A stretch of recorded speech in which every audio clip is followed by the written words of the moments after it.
Hi, great to connect again. As you remember, my name is Baba Shiv. I'm a professor of marketing here at the Stanford Graduate School of Business.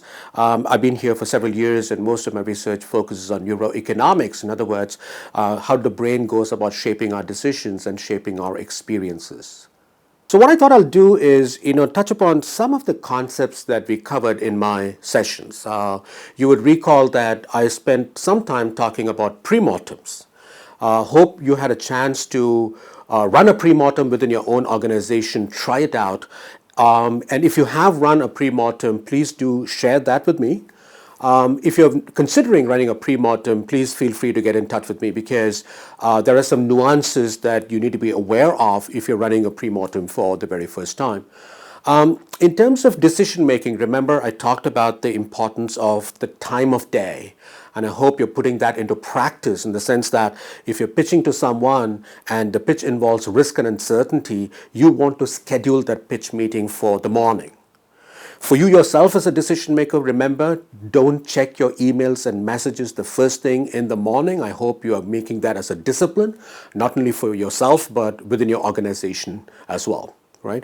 We talked about the importance of breathing, and it's amazing that the Apple Watch has come out now with the new operating system, and one of the applications out there is Breathe, just allowing you to just slow down your breathing. That by itself is going to improve your decision making. We talked about the importance of sleep, so I hope you're taking care of that, importance of fitness, and the importance of diet, especially including protein in your diet.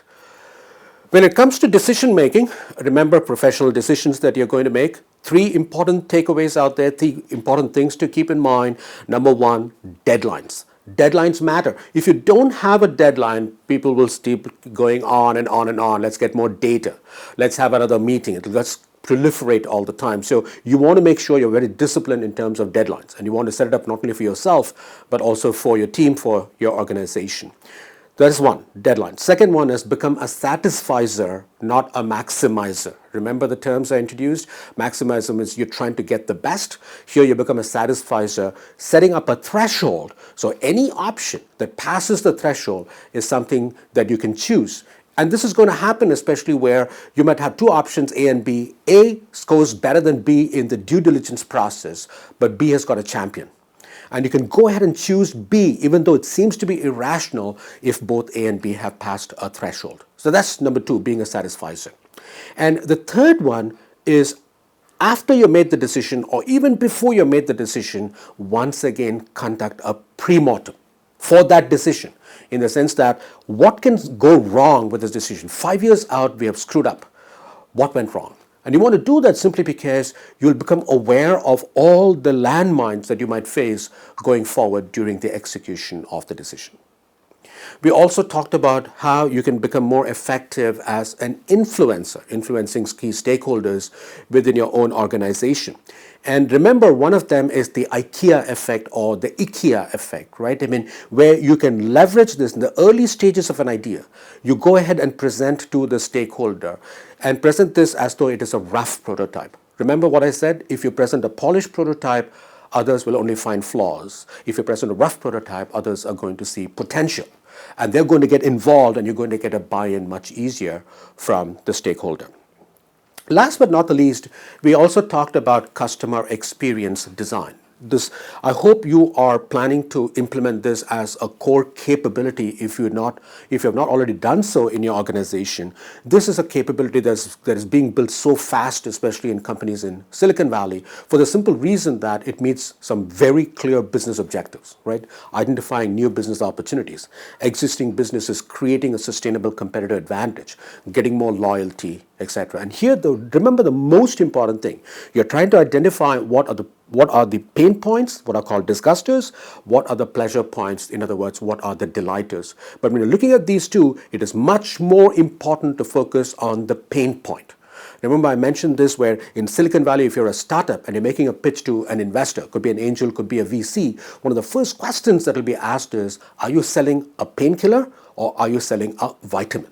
And that's very critical because if you're selling a vitamin, people can have it. I'll give you an example. So I'm wearing most comfortable shoes. I don't think I got a chance to do this. I'll show you these shoes.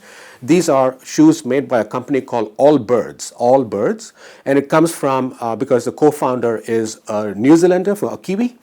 And basically what he has done is the Allbirds is the notion that the New Zealand as an island was not or the islands were not occupied by humans, and before that they were occupied by birds. So he calls them as Allbirds. And this uses 17.5 micron radar merino wool, so the most comfortable shoes.